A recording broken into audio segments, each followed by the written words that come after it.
I'm Ira Cross, and this is First Mic, where we talk to comics about their first time on stage. Today we got Josh Albert. Let's go talk to him.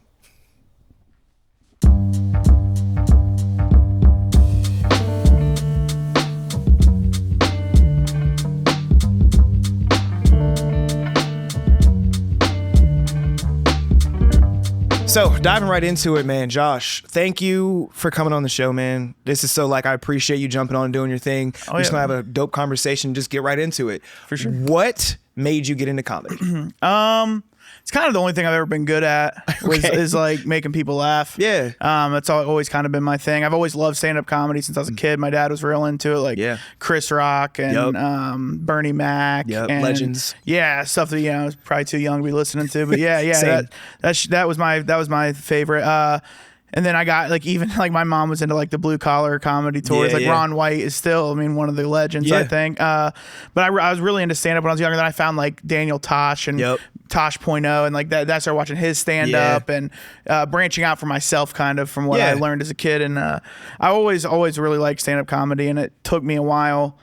I was in the military till I was 22. Okay, and then kind of just was chilling hard for 5 years. And then I got right before I turned 28, I started. Gotcha. So I started a little bit older than I wanted to, but it's something I feel like a lot of I really can't think of any young comedians, any comics that are 25 and younger. I really can't think of any that are because they haven't made it yet. That part too, right? One, they haven't made it, and two, maybe there's just a certain level of experience that comes with being a comic that you were able to portray. And I've heard that from a lot of people, not just, me watching. So that's interesting for sure. Life experience definitely comes with getting funny. Right. Because if you're when you're young, you can be funny. There's plenty of young comics in the scene that are part of the OSU club and shit. Sure. And they're funny guys, but they don't have to be what's relatable to people that are not in college, high school age. Right. You have to have some experience. For sure. And there's people that are 30 that don't have no life experience. But I think getting life experience is very important to being funny and having material that's not just did you see in the news today? That kind of shit. So topical works, but then at the same time it doesn't. But even when you have something that's topical,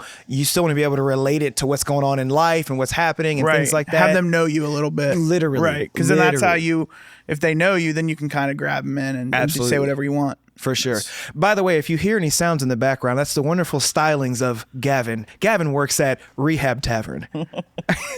No, quick shout out to Rehab Tavern. Thank you guys so much for letting us be here and host up. And Gavin, shout out to you.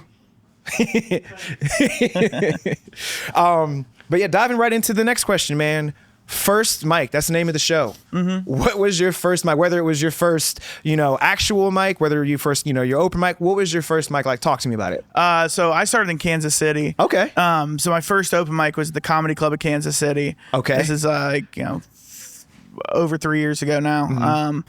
So it's end of the summer, 2022-ish. Okay. Yeah. So I moved out to Kansas City, started comedy there.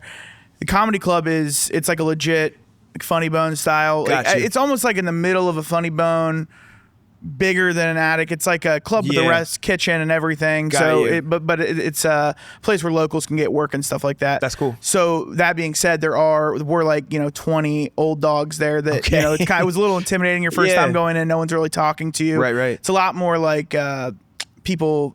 What's it called? Gatekeeping. Not gatekeeping necessarily, but people that are, they're not going to talk to you until you get funny, which is anywhere really, but there was just more of that there. Yeah.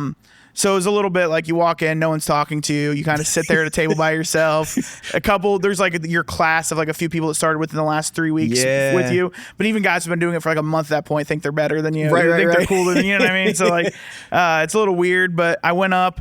I was completely sober. I didn't want to be intoxicated at all because I wanted to remember what I wrote down. Right. And I don't remember shit that I said. I just remember going up there and the light coming on and being oh, thank God I can leave. And then I left and I went and sat in my car for 30 minutes. I was yo, what did I just fucking do? And then I was okay, I need to and I don't think I've gone more than, I recently went to Florida for 5 days, but that's the longest I've gone without getting on stage in over 3 years. Wow. Yeah. So from that first one, So from that first one till now in Florida, you literally had just been consistently on stage doing At your least thing. with like one day maybe. Gotcha. Occasionally there'll be a 2-day stint where the mic's not there or something like where you're not booked. But yeah, I'm on stage 5-6 days a week. So so go back to when you were mentioning you were in the car for 30 minutes.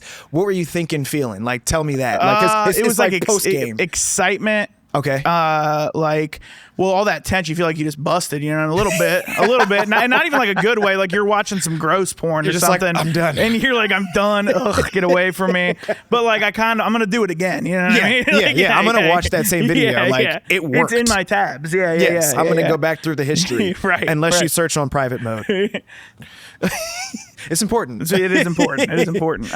Okay. But no, yeah, you kind of sit there. It's like, okay, that was cool. I know that was cool. Yeah. It didn't, I mean, it obviously didn't really work. Nothing really worked that I did, but it was not like I thought I can't ever do this again. Or I can't do this. It was more like okay, I need to like really work at this if I want to do it. Yeah. And then the more you start going out and you start seeing people that, especially people you see like, oh, I could never be as good as that guy. And like 2 months, you're like, oh, that guy kind of sucks. And you're like, all right, well, I can do this. Right.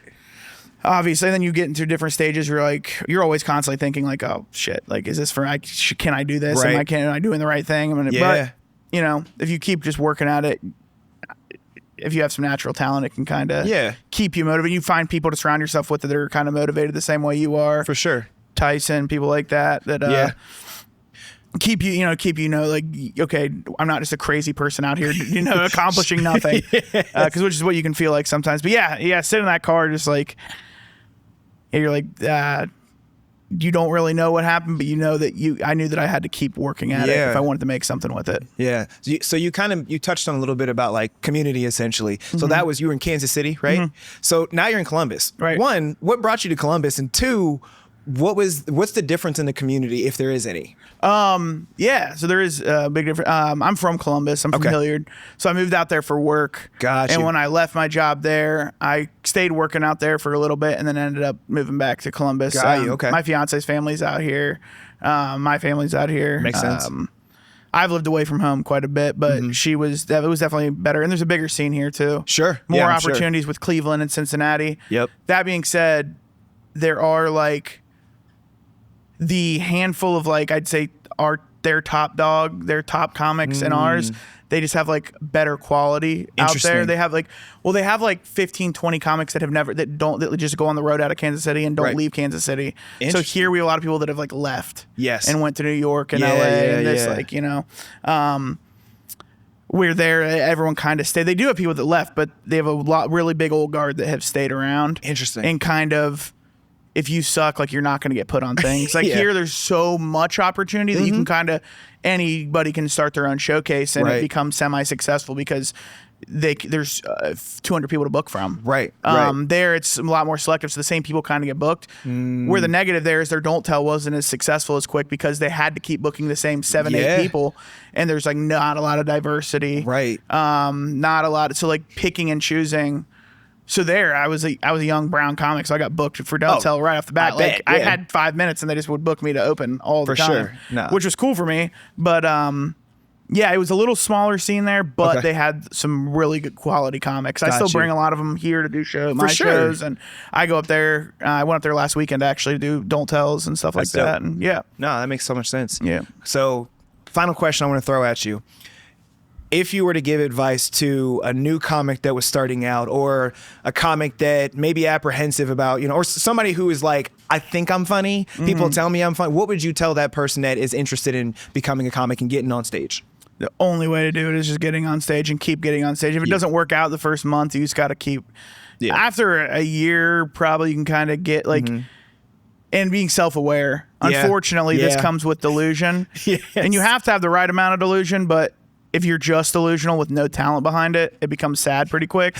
And that's the biggest thing, just being like self-aware. I think that's what's important, to have people in your corner that aren't just going to fucking bullshit you and be like, dude, great. Because everyone, it's like, great set. It's like, I just ate a bag of dicks. What are you talking about?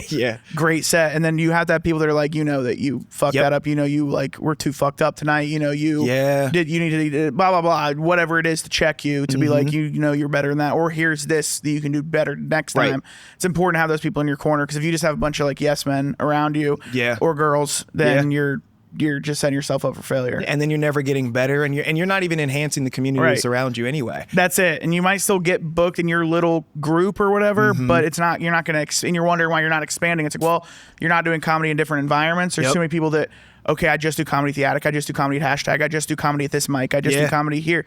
Well, if you just do comedy there, like I'm pretty dirty and crazy. So like if I don't go try my material other places, I take it to a show at a brewery and I'm bombing now, but I'm like, this shit just worked all week at the Attic. Well, I haven't like learned how to tone it down, how to make it more palatable for the general public that just doesn't want to hear me talking about X, Y, and Z. You know what I mean? And I love that you touched on something real quick that I maybe you did on purpose, maybe you didn't, but like a comic can tell the same joke but tweak it to their audience. And I feel like that, just like you were just saying, it comes with the experience of being in different, different clubs, different bars, different spaces, doing it in front of a black crowd versus a white crowd versus I don't know, an Upper Arlington versus a Whitehall and all those different spaces. It comes with that experience of understanding who's around you. And I feel like, this is just me not coming from a comic standpoint, because I don't do this on stage, guys.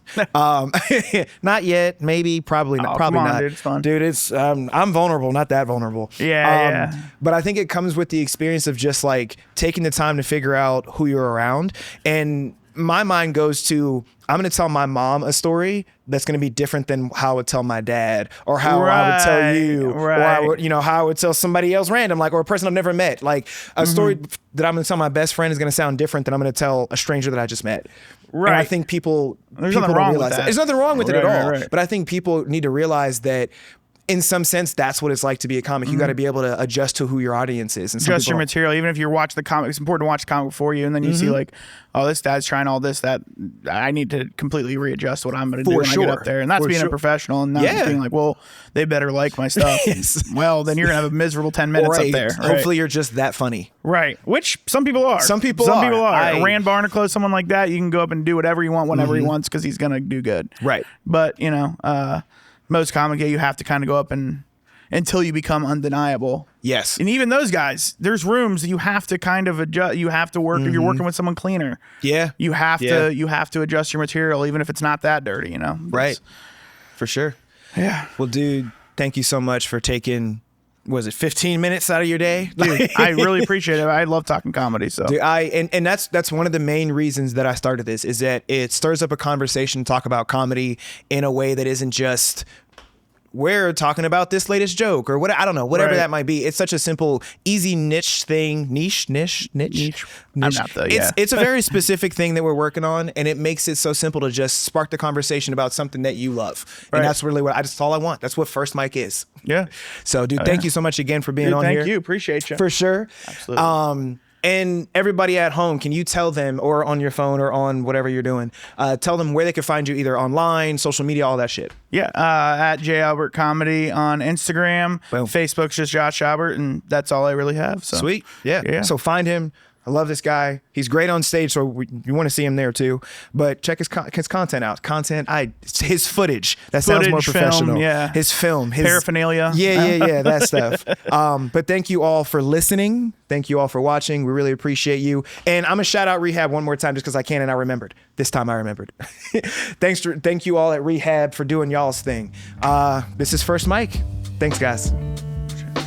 Hell yeah, dude. Easy, dude. Absolutely. So simple. So simple. That's what we do.